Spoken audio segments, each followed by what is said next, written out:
São quantas horas, velho? 4h52. O que aconteceu? Que nós precisamos parar? Esquentou O que, bem? a caminhonete. Por que esquentou? Você tá sem tampa. O que estava sem tampa, O bem? radiador. Baixa o vidro aí. Pra sair as moscas. O radiador caiu a tampa?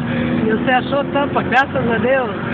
Então tivemos imprevisto de o quê? Uns 40 minutos? 40 minutos. São quantas horas agora? Agora são 4 horas horário de trabalho. Tô suado, bem? Suado. Esse aqui, vou ver aqui, vai estar.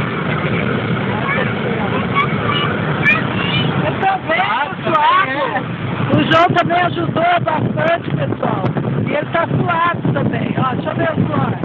Passa a mão na testa. Aqui na testa, lá é a nuca.